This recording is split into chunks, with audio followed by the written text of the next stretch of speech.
Welcome, everybody. Welcome to Learn with the Expert. We are so excited to have you here today. Today, we are going to be learning about the power of joy, play, and connection in the classroom. As we are waiting, we're going to give everybody another minute to join. As we are waiting for everyone to join, we would love for you to introduce yourself in the chat. The chat is located on the right side of your screen. And if you don't see it, look at the bottom right corner. There should be a little chat icon. Just tap on that to open up the chat. And when you do open that up in the chat, introduce yourself, share where you're from, what your role is, or your grade level. Hello, Corey, kindergarten teacher from Idaho. Welcome. I'm a former kindergarten teacher as well. Hi, Michelle. Ooh, Janet from the Cayman Islands. Ooh, that's where I would like to be right now. Hello, Jillian. Welcome, pre-K teacher. Hi, Maria. When teachers are happy and healthy, so are their students. Today, we are excited to have Roni Habib join us, who will share how, by focusing on your own well being, you can create a classroom environment that supports happy students who are creative, collaborative, productive, and resilient. We are going to go ahead and jump on in to make sure we can get to all of this amazing content that Roni has to share with us. Just a few housekeeping things before we dive in. If you do have questions during the session that you would like Roni to answer, please click on the Q&A tab and ask them there. This ensures that we don't miss any of your questions. If there are any questions that go unanswered, we will reach out to you and answer those questions that you have after the webinar. All other comments or ideas or thoughts can be put in the chat tab so that all of the participants that are joining us today can view them. If you are just joining us, make sure that you open up that chat tab. If you don't see it, look in the bottom right corner and click on it to open it up. That's going to open up the chat, Q&A, and the handout tabs. The handout tab includes any key takeaways, handouts that we will be sharing throughout this in the session today. Another thing that I want to make sure you all are aware of is the session is being recorded. A link to the recording as well as the handout that we will be sharing from the webinar will be sent in a follow-up email in approximately 24 to 48 hours following the session. Welcome, everybody. Oh, we have somebody from Morocco. Welcome. Now that we know who you are, you're probably wondering who we are. Well, who I am. I'm Mia. Hello, everybody. I am the training and professional development specialist here at Seesaw. So I facilitate trainings for teachers and districts. I support teachers and educators and administrators in implementing Seesaw in their classrooms. I was a former kindergarten teacher. I taught kindergarten for 10 years in Chicago Public Schools. I am based in Chicago, and I am excited to be here with all of you today. So now that you know who I am, we know who you are, let's go ahead and meet our expert that's joining us today. So we are so excited to have Roni Habib join us today to share his expertise on helping leaders and educators become happier and more resilient and more connected to their purpose and more playful. Who doesn't want to become more playful, right?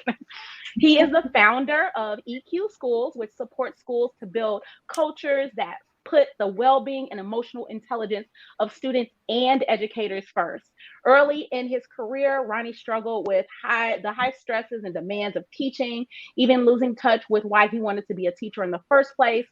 It was so painful that he finally discovered the power of integrating mindfulness, emotional intelligence, and positive psychology into his own life as well as in the classroom, and felt called to share this new approach with the world. So today, Roni will share practical activities that integrate positive psychology, mindfulness, and emotional intelligence strategies into your pedagogy.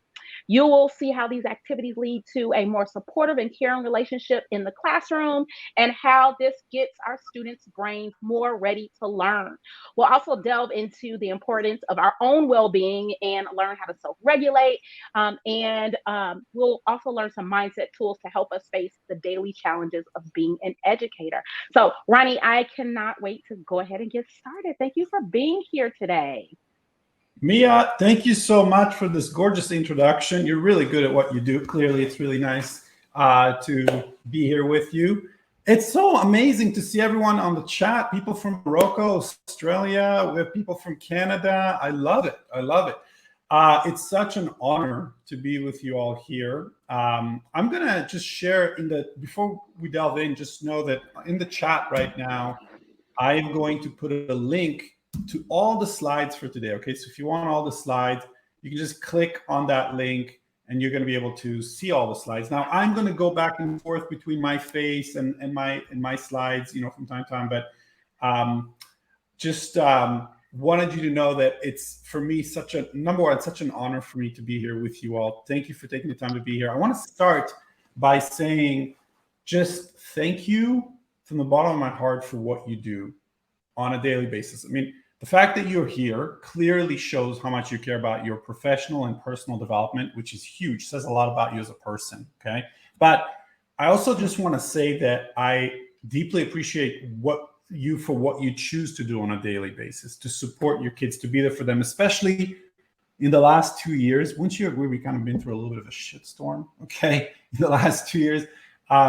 So like the fact that you're here, okay, for your people, for your students, for their families on a daily basis is not only selfless and inspiring, it's truly beautiful. And I hope that you remember that the ripples of the impact of your work, especially right now, know no one. And I'll say something a little cheesy right now, maybe some cheesy to some of you, but I'm telling you, like, each and every one of you is a hero for me.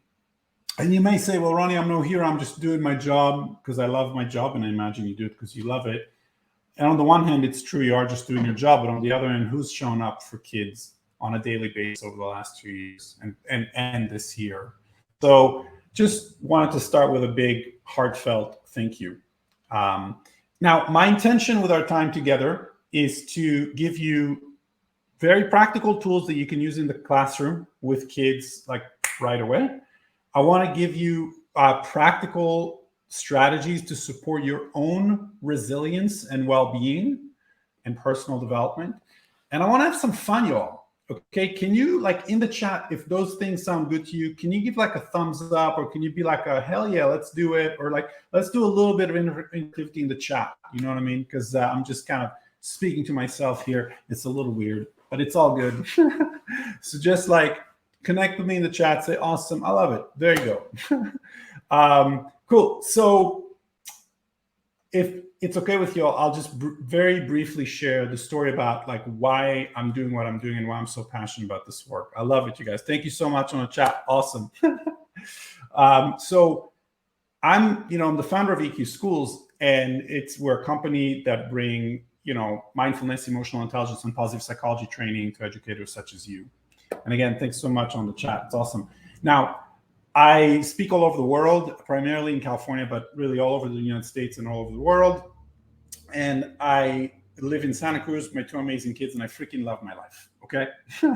With that, before doing that, and I've been doing this for 7 years now. Before doing that, I was a teacher for 15 years, and I absolutely loved teaching as well. But I want to be honest with each and every one of you here on the call and just share that by my 4th year of teaching, I almost quit because I was exhausted. I was burning out. I forgot why I was a teacher in the first place. And then I had a very intense wake-up call. So I go to school one day, right? I park my car, get out of my car, and I walk towards my classroom. And before I get to my classroom, the intercom goes off and telling us we have an emergency staff meeting.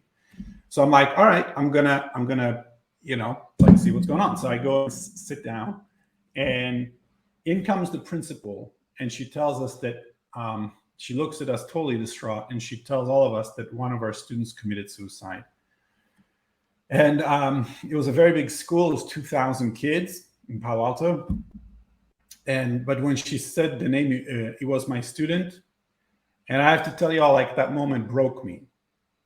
I literally felt shattered. I was like, I don't know how to, I don't know how to keep going. Like, but unfortunately, he did it. I mean, the whole thing is unfortunate, but he did it in a very public way. He did it with the train, and we really had to go break the news to kids and support them right away, basically. And so, as an educator, you just kind of put yourself aside and you go support the kids. And I did the whole day. And at the end of the day, I got an email from his mom that I'll never forget. She said, Mr. Habib, you had a real connection with my son because I took him on this camp that he really loved and called Camp Anytown.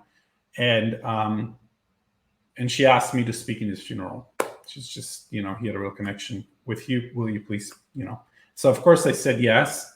Hardest thing I ever had to do in my life, but I did. I'll go into the church. I sit in the first row. I wait. I see the mother speak about her child, and then the dad speak about him, and then it's my turn to go up and speak. And at the end of my speech, I don't know if this ever happened to you all. Okay, thanks, Maria. I so appreciate you.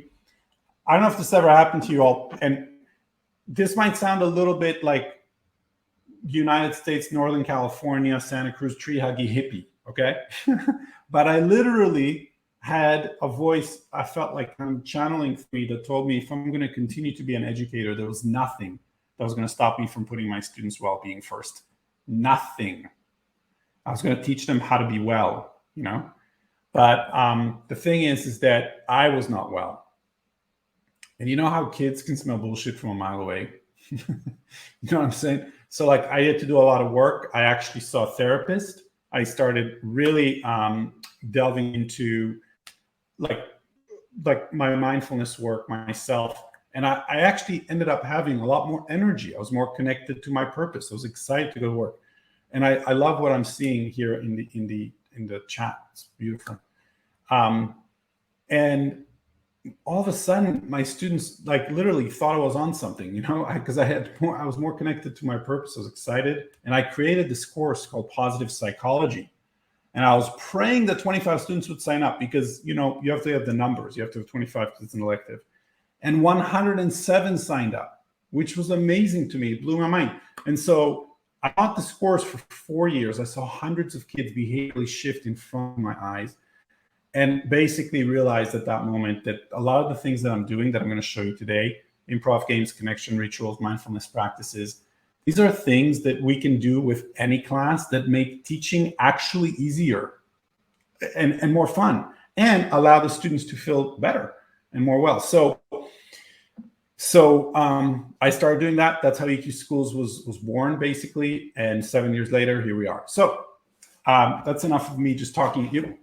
I want to delve right in, and because I want to give you as much as I can with the amount of time that we have. I just want to say one important thing.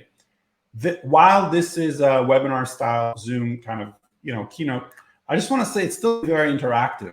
So because I'm a teacher, I believe in not only interaction but in active learning. And so the more energy you give to this, the more you are going to get. All right, like meaning that if I ask you to get into a mindful body posture and do something with me, or ask you to play a quick game with me, or to, put stuff in the chat, like, the more you allow yourself to fully get into it, the more you're going to get. Cool? So let's delve in. So how you may have a really great night's sleep and wake up feeling great one day. And then, everything's hunky-dory in the morning. And then eventually, like, you get to your car and you're in your car and you're driving to school. And all of a sudden, you hear a bing, from the cell phone. Maybe there's an email that came in or a text saying, hey, guess what? We got an even bigger subs shortage than we expected. You're gonna have to do extra work, sub for one another and all that. And you know how that can like get the heart kind of pumping a little bit and be like, and then you get to school and then 2 kids in your class for some reason are having a fight already, and you're like, and then like maybe you get an email from an irritated or frustrated parent who's kind of angry, and you're like, So I believe, here's the thing, now more than ever, I know, Erica, right? Now more than ever, I think it's so important that as educators, we have fast ways to down-regulate our nervous system that are research-based and effective. and that allow us to basically, instead of like, calm our system down as soon as we experience that, so that we can be more centered, and more importantly, that we can do our job with joy and with peace, so that it doesn't take too much out of us, so that we can give more of ours to ourselves and to our loved ones. So the first activity I want to give you, practice that I want to give you, is called heart-directed breathing, okay? And here's how this is going to work. So we are going to, I love it, I love that in the chat. What we're going to do is we're going to delve into a mindful body posture. And that is basically your back is straight, your hands are going to be on your lap, and your feet are going to be planted on the floor, okay? And what we're going to do is we're going to do three things. We're going to slow our breath down in a moment by rhythmically breathing. We're going to breathe into the count of 4, hold for 4, and breathe out to the count of 8. What that does is stimulate your vagus nerve, which is the longest nerve in your body that connects the gut, the heart, and the brain. And as soon as you experience vagal tones in your body, you begin to down-regulate and feel better. So we're going to do that. Then what we're going to do is we're going to bring in our heart. We're actually going to visualize our heart, okay? And by doing that, and by trying to see our breath with our heart, our heart rate variability becomes smoother, and we achieve something called heart coherence. And if you're interested in the research, you can look at HeartMath Institute for that. And then what we're going to do is we're going to bring to mind a picture that makes us happy. Okay, it can be any picture, but I'm going to take you through a specific one. All right, so y'all, here we go. I invite you to get into a mindful body posture. Your back is straight, hands are on your lap, feet are planted on the ground. I'm going to invite you to close your eyes. Ladies and gentlemen, wherever you are in the world now, if you feel a little too tired, please close your eyes. You can kind of keep your eyes open, gaze at the floor. And this technique, we're going to delve into it for about 2 minutes, but you can certainly do it in 40 seconds, even 30 seconds throughout your day, anytime you feel a little bit of stress. So I invite you to close your eyes and begin taking some normal breaths in and out through your nose.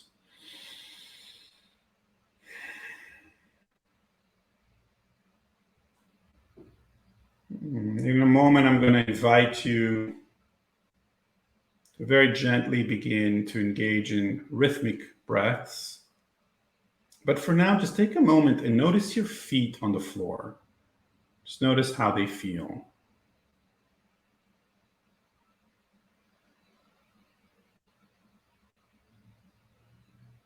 That point of contact your feet is making with the floor. Notice the floor is really grounding for you. It's supporting you. It's there for you.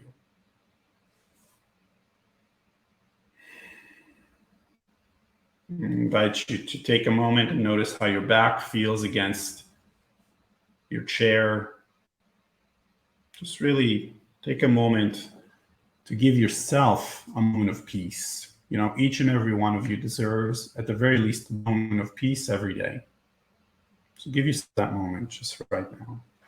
And we're going to engage rhythmic breath. So breathe in, 2, 3, 4, hold, 2, 3, 4, and breathe out, 2, 3, 4, 5, 6, 7, 8. Breathe in, 2, 3, 4, hold, 2, 3, 4. Breathe out, 2, 3, 4, 5, 6, 7, 8. Breathe in, 2, 3, 4. Hold, 2, 3, 4, and breathe out, 2, 3, 4, 5, 6, 7, 8. Let's do one more. Breathe in, 2, 3, 4. Hold, 2, 3, 4, and breathe out, 2, 3, 4, 5, 6, 7, 8. Keeping your eyes closed, continuing to breathe slowly. I'd like for you to bring to mind your heart.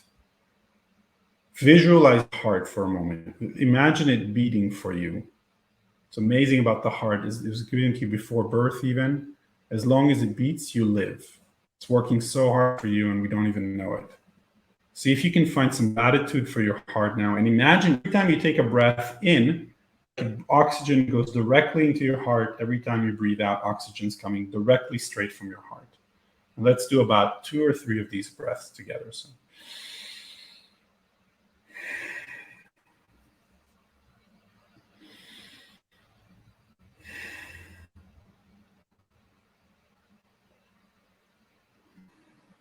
Now I'm going to invite you to take a moment and bring to mind, as you breathe slowly, bring to mind the face of a child that you love. Okay, this can be, of course, your own child if you have children, or a niece or a nephew, or it could be a student. If you have multiple kids of your own, choose your favorite. Just kidding. Just choose one though, and see if you can bring to mind this child's face as they're laughing, or smiling and laughing, right? Like really see them smile at you. As much as you can, have vivid details of their face. So for example, do they have a twinkle in their eye? Do they have a dimple in their cheek? What their hair looks like? And really allow that beautiful child to just fill you up with joy for a moment. You know?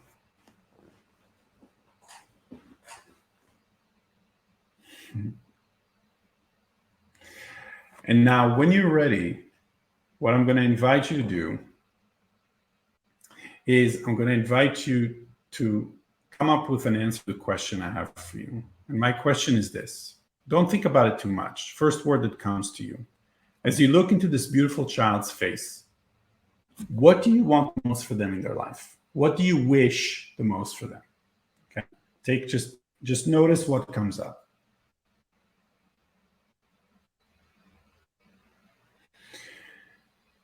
Now, when you're ready, I invite you to take a deep breath in. And whenever you're ready, you may slowly open your eyes. As you open your eyes, just allow yourself to land for a moment. And please, in the chat, if you will, go ahead and put in what came up for you. What word came up for you? Let's put it in right now. Go ahead. So 3, 2, 1, boom. Go ahead and put it in the chat, everyone. Peace, happiness, I love it. Yeah, joy, peace, happiness, to be happy, joy, I love it. Look at everything like happiness, laughter, happiness, love. That's so beautiful.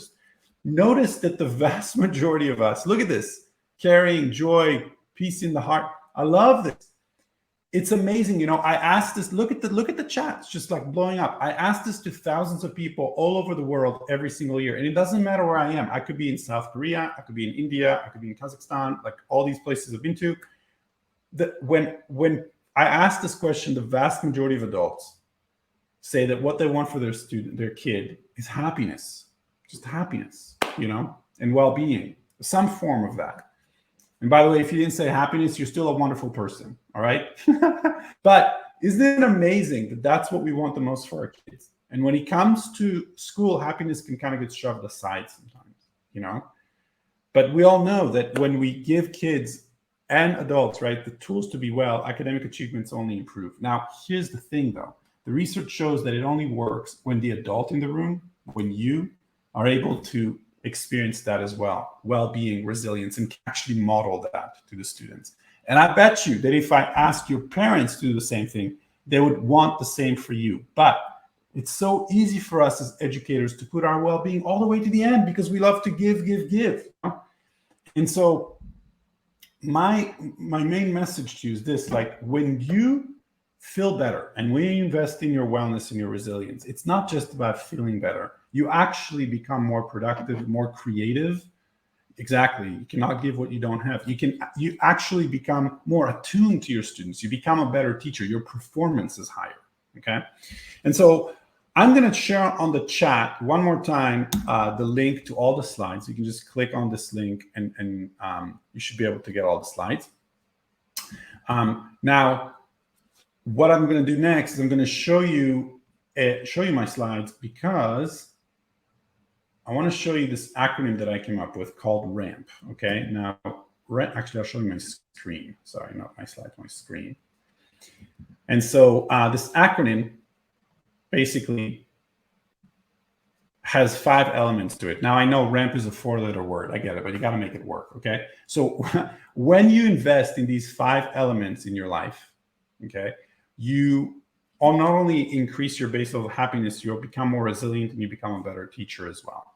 Now, I'm writing a whole book about this now, but basically I'll give you the short of it. R stands for relationships, okay? Relationships are the number 1 predictor of well-being, and specifically relationships in which we can have laughter, joy, and be vulnerable in, okay? The more we have that in our life, the better we feel. So relationships. A stands for awareness and advancement. Awareness is about being really present, really being here in the present moment. Let me ask you a question and be honest, okay, as you think about this question. In your mind, how much time do you spend in the past, like ruminating about what happened, or worrying about the future, as opposed to being really here, really present, right? Like most of us spend most of our time, in the past and future, as opposed to being here. And here is where life is lived. You know what I mean? And there's a lot of research to show when you're more present, you're happier. I'll share a funny, quick anecdote. About 2 years ago, I get home. My daughter sees me. She's like, "Hey, Abba." She calls me Abba. I'm Israeli. She's like, "Hey, Abba, let's go play Legos, build stegosauruses out of Legos." And I'm like, "All right, cool." So I sit on the rug, and I don't know about you all, but Legos kind of bore me to death, okay? But I sit down, and I'm like, it's my daughter. I want to play with her. So I start playing Legos, okay? And as soon as I start playing, my mind goes into, hey, when's my next workshop? Did my assistant book this flight? Do we have this Zoom thing set up? And immediately my daughter looks at me. She's 7 at the time. She looks at me and she's like, "Abba." And I'm like, "What?" She's like, "Stegosaurus." Okay, like they know, what I'm saying? They know when we're not here. And I don't know about you all, I don't have a lot of time with my daughter. And when I want to be with her, I want to be with her. So it's about being present. Okay. A also stands for advancement. So it's personal growth, being a lifelong learner. The fact that you're here shows that you care about that. So good for you. M stands for meaning, being really connected to our purpose. And not just saying I'm here for the kids. Of course, we're all here for the kids. But what's your story underneath that? Okay. And then P stands for positive emotions, having a 3-to-1 ratio of positive emotions to negative emotions. Most Americans are at a 1-to-1 or 2-to-1. We really thrive when we're at a 3-to-1 ratio. Now, most people say, well, of course, Roni, if I feel more positive emotions, I'm going to feel better. That's just common sense. But if you notice how common sense isn't very common. Like how many of us actually put in your practices to allow us to feel better, And so the more we intentionally do that, the more this ratio goes up, the better we feel. Now, the ratio is also not 3-to-0, which means that we absolutely need to experience difficult emotions in our lives and allow it to just come without trying to repress them. Because remember this, whatever you resist, persist, it becomes bigger. Whatever you name, you begin to tame. And we're actually going to delve into that a little bit later on, okay? But there is a concept called emotional resonance, that if you experience it with others, also for yourself, but with others, especially with your students, okay, you actually experience more ramp altogether. And then you just ramp up your life and you feel better and more connected to others. Emotional resonance is when we are limbically connected to others, meaning the emotional reasoning part of the brain is connected to other people. We feel in connection. It's not cognitive so much. It's just a feeling of like, it feels good to be with you. And I feel like I belong and I'm connected. Now, there's a lot of ways to experience emotional resonance for ourselves and in the classroom. For example, if you inspire your kids, that's resonant. If the aha moments, those are moments of resonance. If you challenge them, but they really feel like you care, that can also be. If you really sit with them and listen to them, really listen to them and listen to the emotions underneath, that's a resonant moment. But it turns out the fastest way to experience emotional resonance with anyone is through laughter. And I believe that in the classroom, the more we play, the more laughter there is. And the truth is that when people play together, people work and learn better together, okay? So what I'd like to do with you in a moment is I want to actually, instead of just talking about play, let's play, okay? So what I'm going to do is I'm going to show you my camera real quick, and I'm going to show you a game. We're going to play this together. Now, here's the thing, y'all.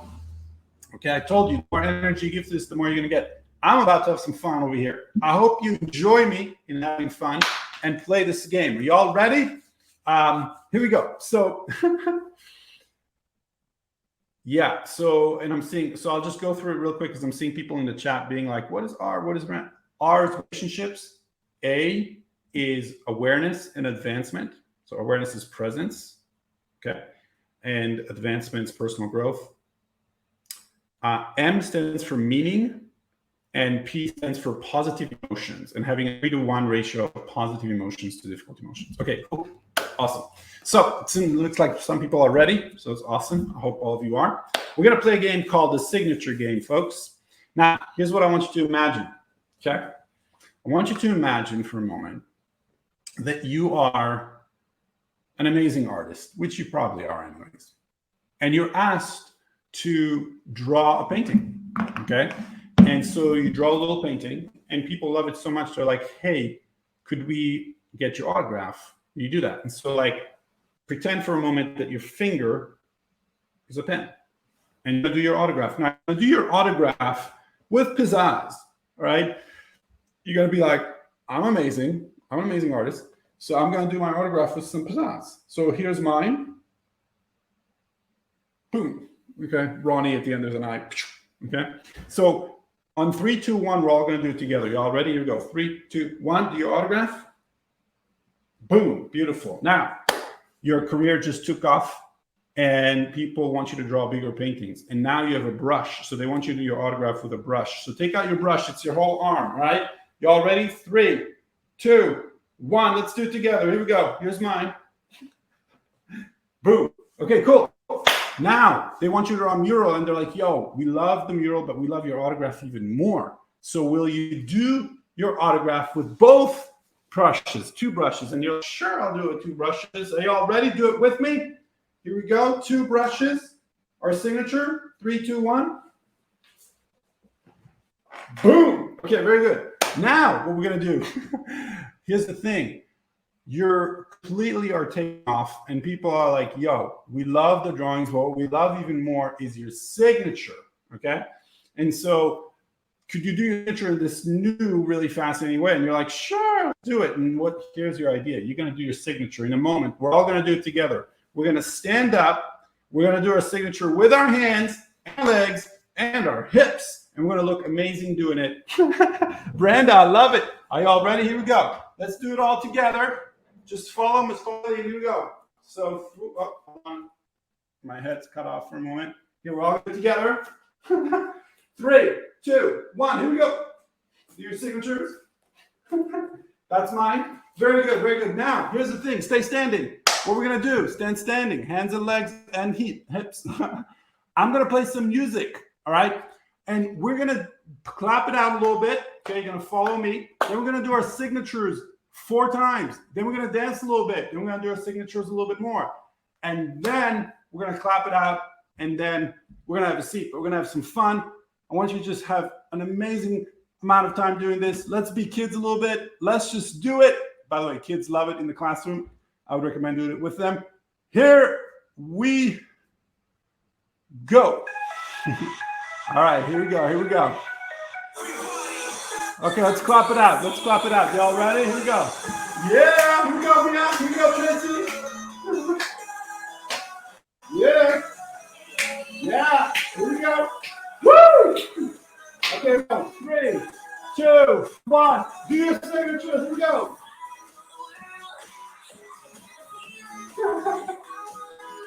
Yeah. Here we go. Do your signatures. Here we go. One more time. One more time. Here we go. And now just dance a little bit. Y'all look so good. Go Mia. Go Aaron. Go Tracy. Yeah. Y'all look amazing. Yeah. Here we go. Here we go. That's right. You got to move your body sometimes. You got to get into it. I love it. All over the world, we're dancing right now. Here we go. Do your signatures. Let's go 3 more times. Here we go. Here we go. Yeah. Yeah, here we go. Here we go. Woo! Here we go. Clap it out. Clap it out together. Yeah. Yeah. All right, now let's go ahead and clap it out, up and down. All right, now let's give each other a whoosh, which is energy that comes from the chest, the heart center. We're gonna go 3, 2, 1, and a whoosh. That's right, 3, 2, 1, a whoosh for one another. Awesome. I love it. Now, I want you to know something. First of all, Thank you all for dancing with me. I appreciate that. Ladies, you look great. And I bet everyone around the world looked great doing this. I want to tell you what just happened, though, and this is important, okay? Brooke, I love it.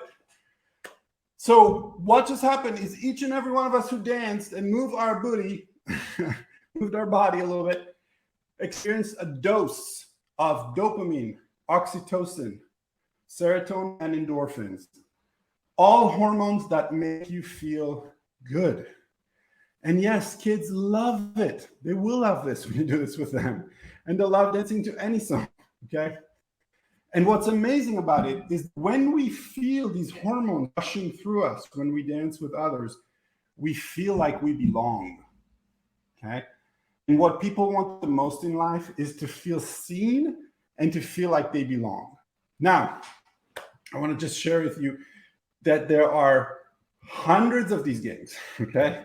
And what I want to do real quick, so I'm going to share I want to do this for a moment with you. I'm going to put this in the chat so you all can have a link that takes you to, it takes you to a bunch of other games, okay? So you can click on that and do this with your students. Now, here's the thing. Go ahead and do this with me. Put your hand up like that. I want to show you something that came from Daniel Siegel, who's a neurobiologist, okay? And Daniel Siegel basically has this handy model of the brain, which is your hand. Imagine that this is the brain stem. It's the part of your brain that allows you to, like breathe and just stay alive. Okay. The palm of your hands is the limbic system, emotional reasoning part of the brain. And if you put your finger over it, that can represent the amygdala. Okay, and the amygdala is the organ in your body that puts you into fight, flight, or freeze. Okay, now, if you put your fingers over it, okay, your fingers can represent your neocortex, okay? And if you look at your fingertips are the prefrontal cortex. Now, prefrontal cortex is where we want to be when we learn and when we teach and to be empathic and all of that. This is exactly where we want our students to be, okay? Now, when a person, certainly a kid, feel like they don't belong, they flip their lid. You with me? And if they flip their lid, it actually does not matter at all whether your lesson is amazing, creative. You can have the most incredible lesson ever. But if a student's lid is flipped because they feel like they don't belong, and by the way, it could be for any reason that has nothing to do with you. Like the student might think everyone else is smarter than they are, right? That they look different or whatever. And so if that happens, no learning takes place. And so the first thing we need to do, we need to bring the lid back down and then teach. Now, what brings the lid back down is connection, and it's joy, and it's being present, right?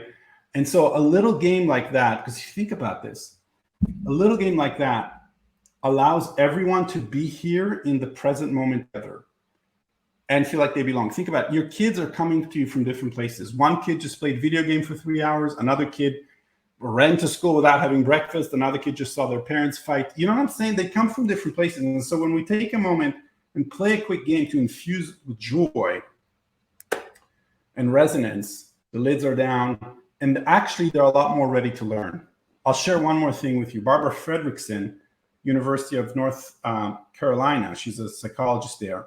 She found that when people are elicited with positive emotions like that, they're more creative, they're more collaborative, and they want to learn more things. Now, I don't know about you all, but that's exactly where I want my students to be before I delve into, like anything that I want to teach. So I want to show you a couple more things that build resonance straight up, okay, that are very, very simple to do. And I'm going to share my screen with you and share my slide. Okay, so I'll go through these pretty quick because we're like pretty short on time and I want to do things here. So first thing, greet students with eye contact at the door. I'm sure you probably have heard of this one before, but I'm just going to say this. We're great at this on the first few days of school. But once you agree that after like the third, fourth day, kind of like it's easy to like get out of the routine. If you can, as much as possible, and I work with thousands of educators, I know it's hard to do, but see if you can challenge yourself to every day in the morning, greet your students with eye contact at the door. or every class, as they come in. Because here's the thing, when you look at them in the eyes, it sends them a message, I'm not a number. Like my adult sees me, I'm not a number. And that nanosecond of eye contact makes all the difference, So next thing, take roll with 1 through 10. I wouldn't do it on the first day of class, but maybe 3 weeks into the class, after you established a bit of a safe space, go ahead and you know how you take roll, right? And say present or here. Instead of saying present or here, have them give you a number between 1 and 10 on how they're doing today. That is such a powerful thing, because let's say you take roll, right? And Tommy's like 9, John is like 8, and Sue all of a sudden says she's a 2. Well, if Sue says she's a 2, it gives you a lot of information. First, you create a safe enough space for Sue to admit that she's a 2. Also, it tells you that, look, when students are on sessions, no longer direct instructions, you're going to check in with Sue, of course, see what's going on. But here's what's really beautiful. If you do this consistently, what you'll see is that Sally starts to check in on Sue before you even get to Sue. Another student checks in with that. And then the coolest thing is that Tommy in the back row is seeing that Sally is checking in with Sue. So empathy is modeled, and all you did was take roll. Super powerful. Okay. Highly recommended. Next one is what went well. Okay. So WWL stands for not World Wide Web, but what went well. And the idea here is to basically students come in the beginning of the class, beginning of the day, and you basically ask them, hey, in the last 24 hours, what went well for you? That's huge because it flips the script. Usually most people, most of the time, think about what is not going well for them. And immediately that's like, oh, let's think about simple things. Did you get a workout in? Did you play a fun game? Did you eat something yummy? Did you go on a nice walk? Did you, whatever it is, do you know what I mean? Like, ask them what went well, but follow it up with 3 really important questions. And the first question is, why did it happen? Why did it happen? The second question is, how meaningful was it for you that it happened? And the third question is, how can you have more of that in your life? Now, it's a very classic positive psychology intervention. And that first question, follow-up question of why did it happen, is the most powerful one, because most of the time, adults and certainly kids think that good things happen to them by chance. It's like, oh, this is going to be a good day. Maybe. We'll see. Maybe not. We'll see how it turns out. But it turns out that we make good things happen to us, right? We make good things happen in our lives. And if you were to do this exercise yourself, you'll see. You ask that question, like, oh, I actually took an active role in making something good happen. And what that teaches kids is this sense of inner locus of control. They feel like they have more control over their life, even though they're kids, so they don't have full control over their life. They will recognize that they have more control over their well-being than they even thought, which is huge. A funny quick aside. I did this with my students, and I asked at one point, I was like, hey, what went well for you? And one of the kids, the boys, was like, what went well for me was I scored better on my math quiz, than I usually do. That's cool. And I was like, great, why did it happen? And the kid took a moment and was like, oh, it's because I studied more for this quiz. And in my mind, I'm like, no shit, but in the kids, it was an epiphany. It was like this moment of like, oh, if I study more, I do better, with huge learning opportunity, right? 2 times 10 stands for basically, if you worry about a student, there's a student that you're concerned about. For the next 10 days, you're going to spend 2 minutes with this child and just check in with them. Now, if you don't have 2 minutes, you have 1 minute. If you don't have 1 minute, you have 30 seconds. What that stuff, even if you have, let's say 30 seconds is the minimum, but here's the key. You want to be consistent with it. So for the next 10 days, you're going to spend those 30 seconds with them and not lose 1 day of it. Here's why.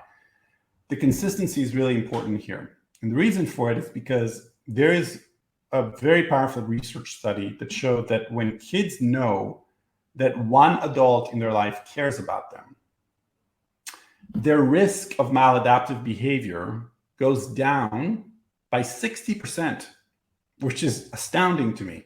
So basically the message you're sending this kid is, yo, you're on my radar and you're not off it because I'm checking in with you every single day.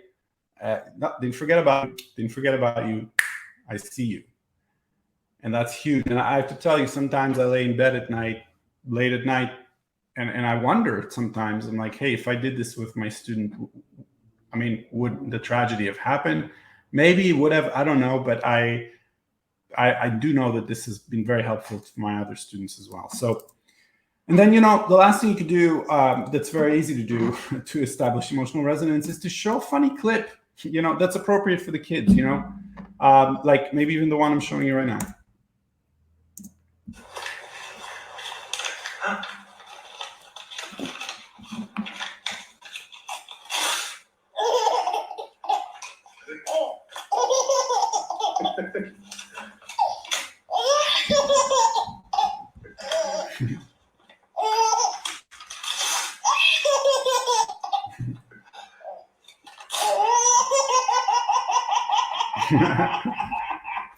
All right, it goes on forever, okay? But this kid is so freaking cute. It just makes you laugh, it just makes you cannot look at this baby and be like, you know what I mean?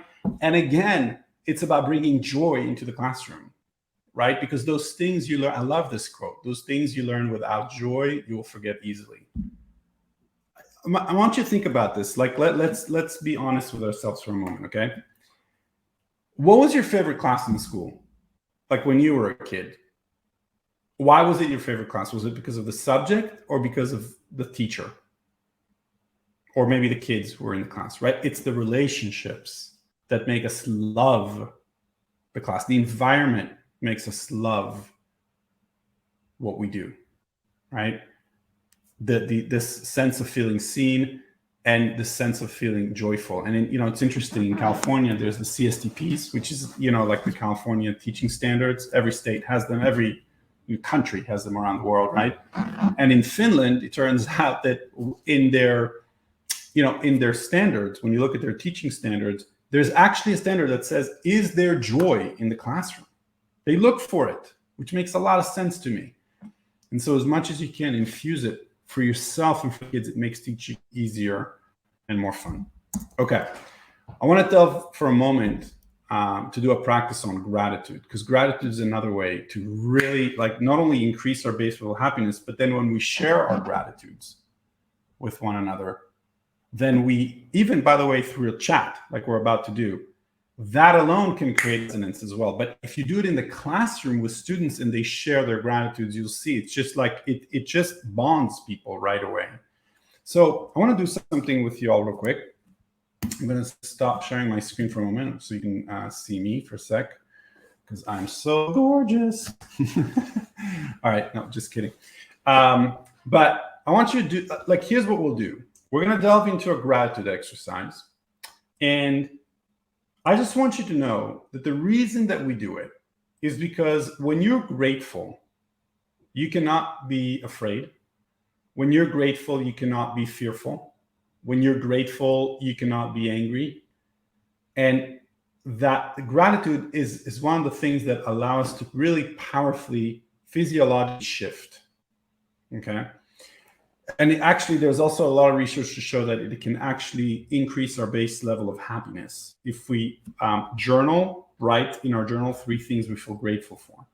Okay. And if we do that consistently for a period of, I think it's 2 weeks or more, it's easier for us to find other things we're grateful for. And we begin to appreciate more and more of the good in our life. And here's the thing, the more you appreciate the good in your life, the more the good appreciates.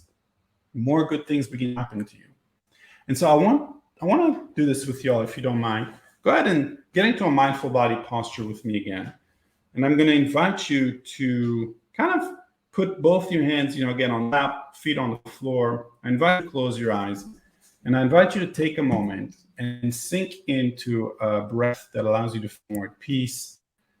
And bring to mind the face of a person who you love and you can feel so deeply grateful for in your personal life.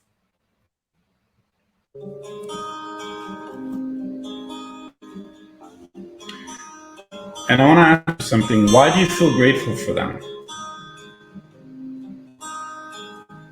What about them makes you feel really good? What's unique about them? We take our loved ones for granted, And right now, more than ever, they should not be taken for granted. We should love them and express our love for them.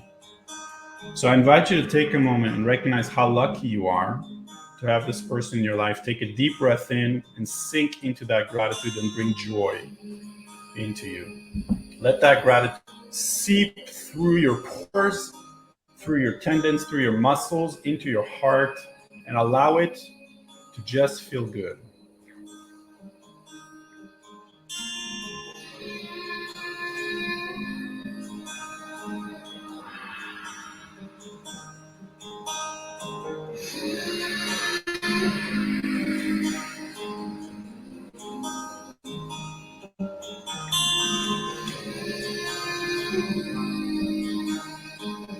And it doesn't have to be a big thing. Maybe the person smiled at you the other day, maybe they laughed at you, or maybe it is a big thing. Maybe they're the reason you're here. They believe in you, they love you every day. Just let the gratitude fill you up with joy for this person.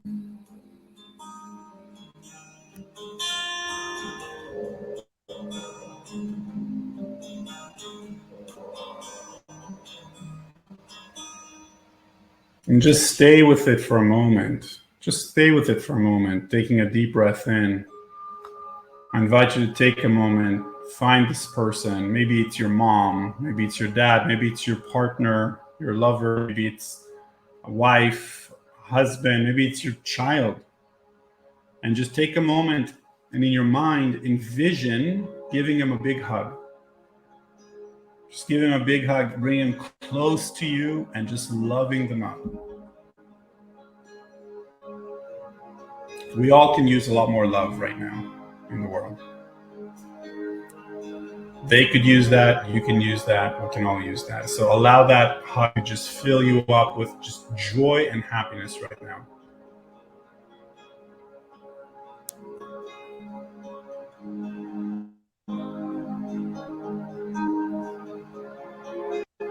And as you feel into it, I invite you to just smile a little bit, knowing how good life is for you and for everyone who comes in contact with you, because you shine light. When you're in gratitude, you just shine light.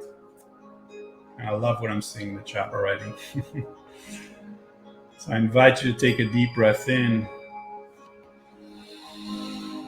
And whenever you're ready, you very gently and slowly open your eyes. Good. Feels so good. Feels so good to just go through this together. And what I'm going to invite you to do right now is, if you're willing to, please put in the chat right now who you feel grateful for, who came up for you, and why, and how good that feels for you. And I love that people already shared. But go ahead and do that. I love that, Toina. Unconditional love, good, bad, indifferent, always, no matter what. I love that. Go ahead and share who came up for you and why, and how does that make you feel in your heart right now as you know that this person is there for you. I love that. My mom, my sister, my dad, my man. I love that. Grateful for life, love, and family. This is beautiful. I love this. Very good. Look at the chat, just blowing up with goodness. I love it. So keep putting stuff in the chat, okay? Keep putting it in. I want to tell you, I did this in my classroom once. And what's amazing about this is that, look at that. Look at how beautiful this chat. It's just emotional resonance from the chat right now. Boom. But in the classroom, I did this, and students basically, they write down 3 things they feel grateful for. Then I tell them to create our gratitude circle, and they do. And once you create the gratitude circle, each person shares. And what's amazing is that it gives you a window into people's lives, right? Like Stephanie's sharing, my husband brings me joy every day,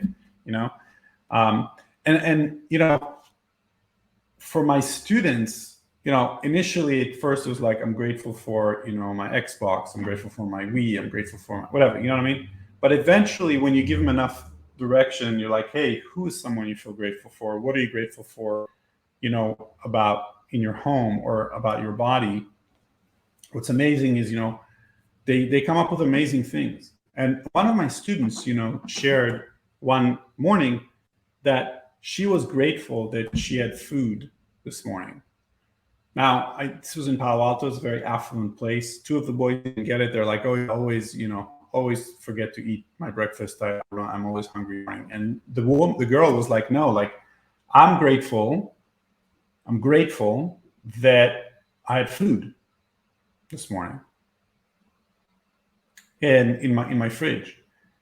Yeah. And it was a huge moment of empathy for these boys and respect. Like this is a year of mine. I had in my classroom for 4 months, and I had no idea she was dealing with food insecurities in Palo Alto, out of all places in the world. And she was. And so these moments, these little moments, right? Exactly, Tanya. These little moments get us into connecting with one another, into seeing one another fully. It makes it so much easier to teach after. I have to tell you, I put these two boys with this girl in a project, and it just flew. Because of the respect that they have for one another. All these things that we're doing, okay, they bring the lid back down, all the things that we've been doing so far today. But also they allow us to be more mindful and more here. Now, I want to do something with you all real quick, because I think in life, we can do things in one of two ways. We could do things mindlessly, or we could do things mindfully. You with me? Mindlessly or mindfully. Now, I don't think there's much in between. And I think most of the time we're mindless. Now, I want to do something with you all real quick, okay? Just to prove my point to you, I'm going to show you a magic trick, okay? I'm going to share my screen with you. I'm going to show you some numbers, okay? And if you didn't look through all the slides yet, play along with me for a minute. What we're going to do is you're going to add these numbers out loud in your own room with me. And at the end, I want you to put the answer that you came up with in the chat right away and press enter. Like the first person who gets it, awesome. But see if you can, as many of us, just put your answer right in the chat, okay? So here, let's do this. I'm going to share my screen. And here we go. Okay, so do this with me. You're going to add these numbers out loud, and then at the end, put your answer in the chat right away. Okay, so here we go. 1,000, 1,040, 2,040, 2,070, 3,070, 3,090, 4,090, and okay, go ahead and put your answer in the chat right now. Go for it, quick. And yeah, let's see the answers. Yeah, 5,000, totally. 5,000, 5,000. Look at that. Most people, yeah, exactly. 5,000. The vast majority of us are saying 5,000. I love it. Absolutely. Totally. And you know what? If you said 5,000, I just want you to know you're totally normal. Okay. Notice most of us say 5,000. But the truth is that if you said 5,000, unfortunately, you were also wrong, because 4,090 plus 10 is 4,100. Some of us said 4,100, you know what I mean? But very few of us compared to the 5,000. Now, when you do it in person with the kids, with the students, if you try this out with them, you'll see all of them will say 5,000. Now, here's the thing. If you said 5,000, if you said 5,000 and you're a math teacher, don't yourself up. Most of the time, the math teachers are like, oh, shit, I messed this one up. But here's the thing. This is just a little trick, okay? I told you, it's a magic trick. Mindlessness is not a lack of knowledge. You with me? Meaning that we all know 4,090 plus 10 is 4,100, right? But what ended up happening here is that we followed a number pattern mindlessly, okay? And the thing is that when you're mindless, you're often wrong, but never in doubt. I'm going to say this again. When you're mindless, you're often wrong, but never in doubt. How many of you got 5,000 and you're like, for sure it's 5,000. Everyone says 5,000. And then you see the answer and you're like, oh shit, no, that's, kind of like, and to me, what's amazing about this is that, look, this is just a little math thing, not a big deal. But the important part to understand here is that in life, when we're mindless, our mind ends up going on this virtual reality trends, believing certain beliefs that end up causing us more suffering than necessary. Okay. And it's because that's just what our brain does. That's how we are as humans. We just go into these trances thinking about the future, worrying about the past, worrying about what's around the next corner, constantly being a little bit in with some anxiety. That happens to a lot of us. Now, here's what I'll say. Any difficult emotions absolutely should be welcomed. There's nothing wrong with them.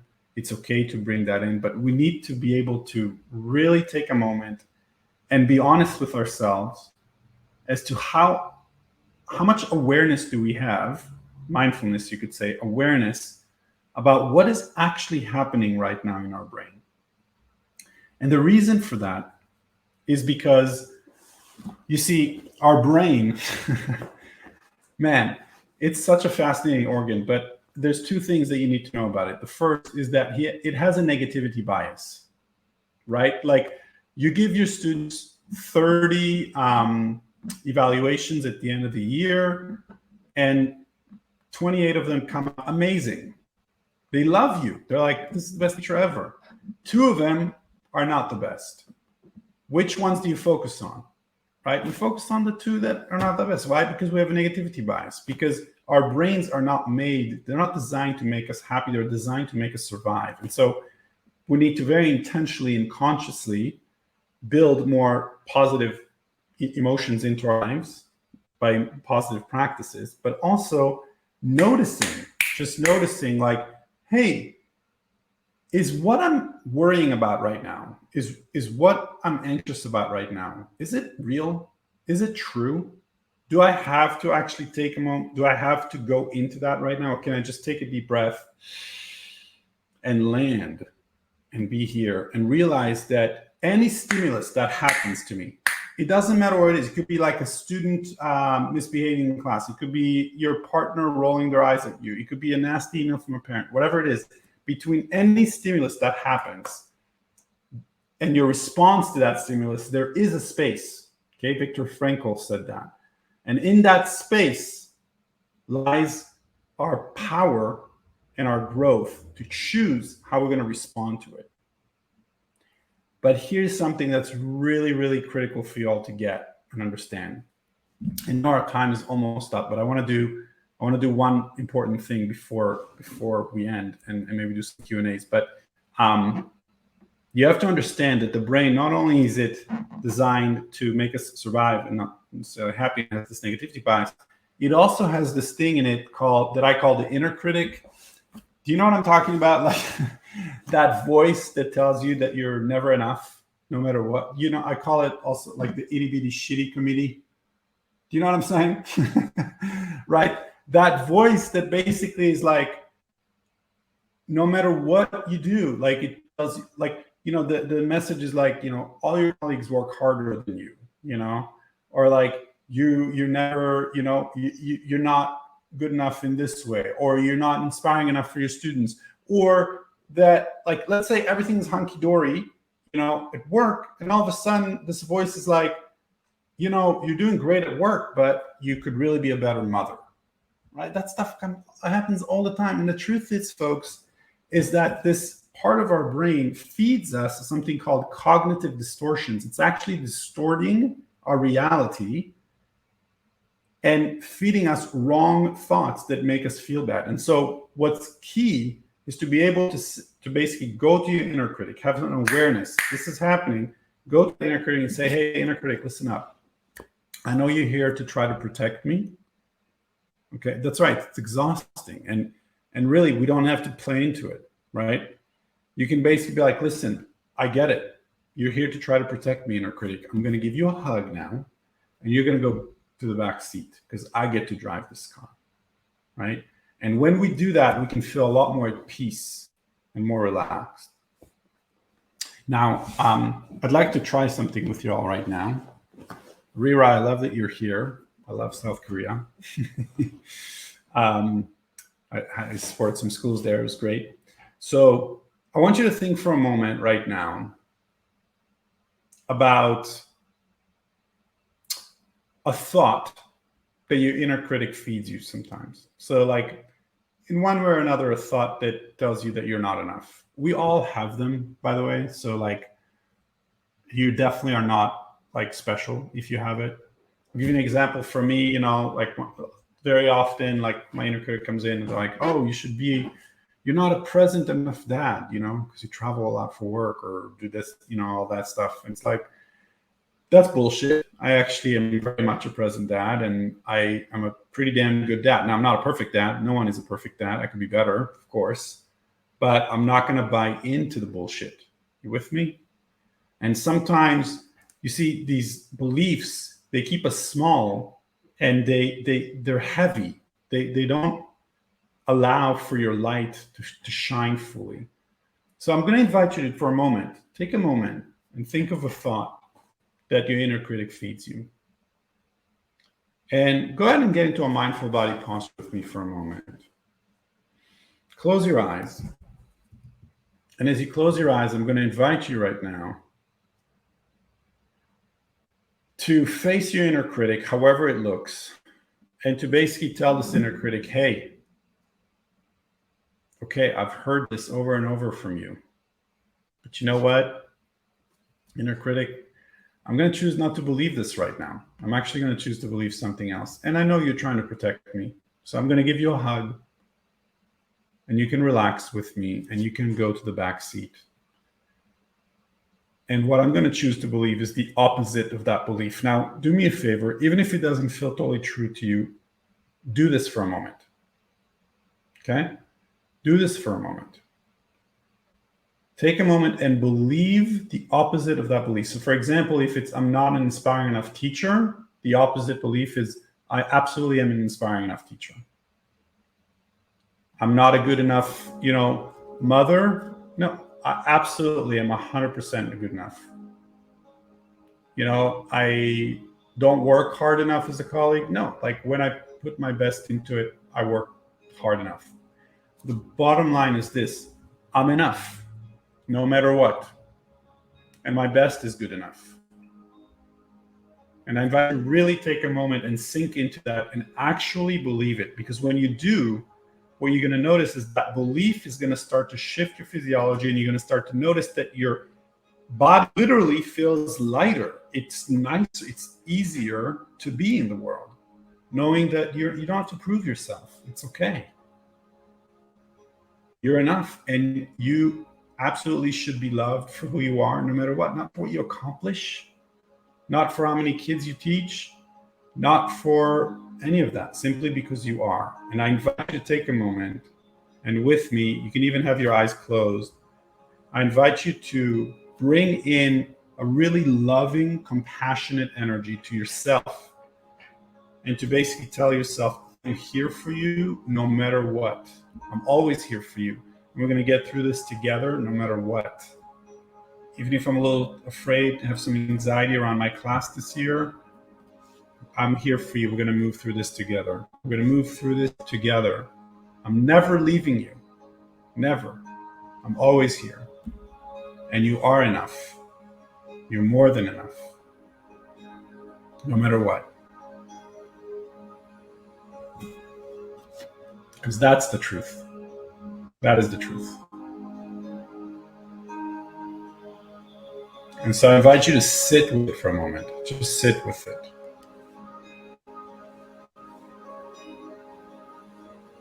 It's time to put yourself first and to love yourself up. You deserve it.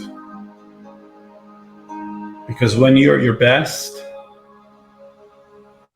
you give the best.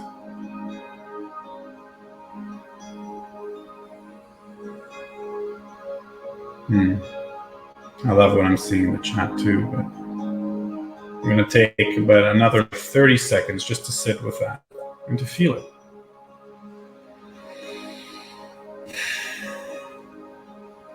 We need to take these moments to pause. We rush too much in life.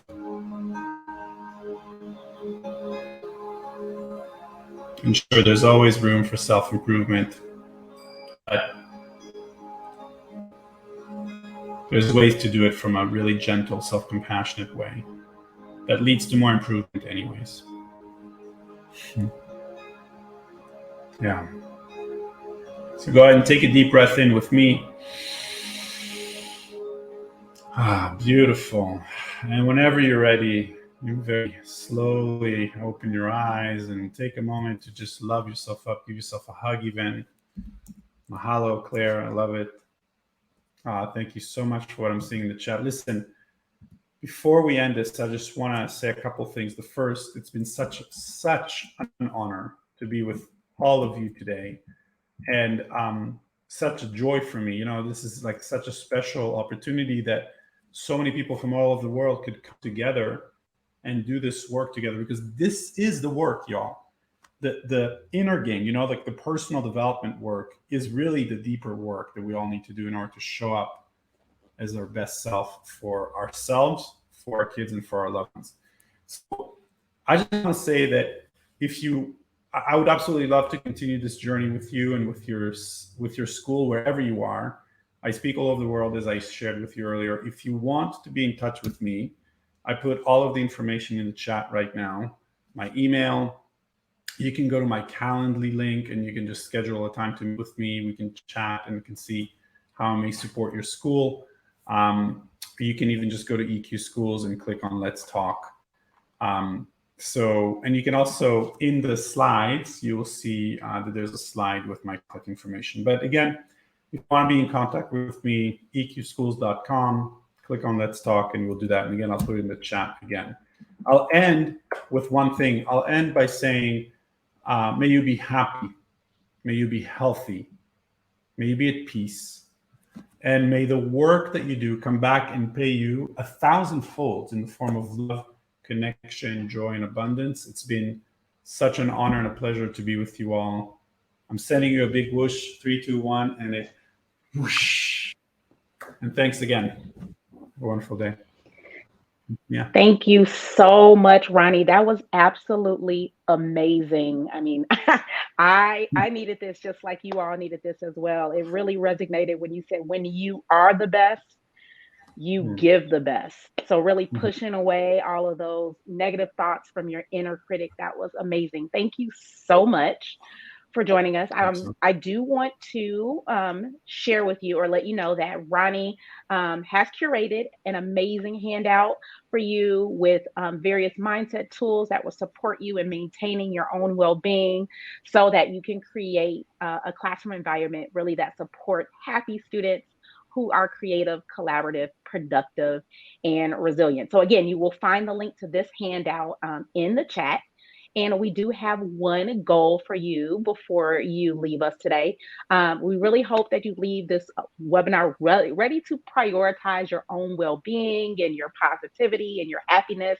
Roni has given you a variety of strategies and mindset tools in this webinar. He's leaving you with a handful as well to help you create and maintain a happy and healthy learning environment. We do have about maybe a couple more minutes just for some quick questions. If we have, I think we have just a couple of questions. Roni, do you have a breakdown for the 1 through 10? Yeah. So I'm not sure exactly what you mean by breakdown, but basically I'll break it down a little bit more for you. So the idea is that, yeah, absolutely. So for me, it's feelings, right? The 1 through 10 is feelings. So it's like, hey, how are you doing today? How are you feeling today? You know, on a scale of 1 to 10. And 1 is usually, you know, awful. 10 is amazing. Life's incredible. And really, you kind of leave it at that without like having them kind of get into too much explanations or anything. Just like, because it just sends a signal like, hey, this is where everyone's at, you know? And it kind of lets people know, oh, I should, you know, check in on her, and then tells you to, gives you some information. So I hope that makes it a little clearer. Thank you for explaining that. We'll take one more question and then we'll go ahead and wrap up. The improv game. Do you feel like it takes a couple of times for some classes to adapt? Yeah.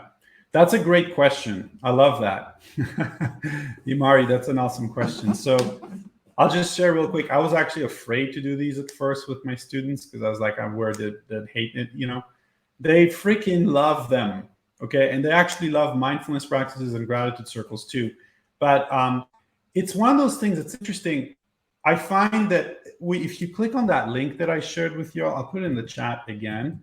That link, what it does is that it gives you improv games that are kind of that build up in vulnerability, like the basic. So I start with a game that's called Pass the Clap, that like sort of like is really easy to do, and doesn't require too much vulnerability, and then like kind of like builds up and builds up. And so yes, Imari, it does take a little bit of time for the class to adapt, but because it's a game, because it's games, it doesn't take that long. It's like 1 or 2 times and then they're like bought in fully. In fact, I found that basically kids were so into it that they like essentially took one game and kids were like in it and basically expected it almost every day, and it made a huge difference for my teaching and learning.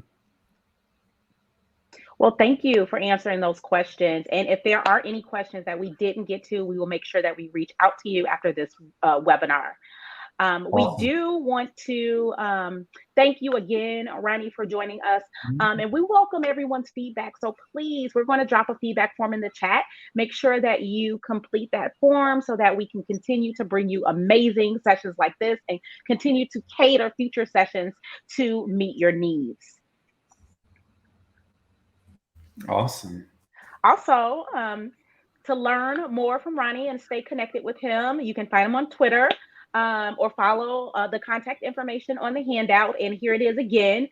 And as a reminder, that link to the handout is in the handouts tab. We will also be including the handout and the follow-up email that you will receive in about 24 to 48 hours. There was another question in the chat about the recording. Yes, you will also receive in that email the recording from today's session. So you will definitely receive all of that. And thank you again for being with us. We want to make sure that you check out our training page to see more upcoming events from Seesaw. Thank you again, Roni, for joining us. Thank you, everyone, for being here tonight, this morning, whatever time zone you're in. Thank you for joining us, and we hope to see you again soon here at Seesaw. Bye, everybody. See you. Thank you. Have a good one, y'all.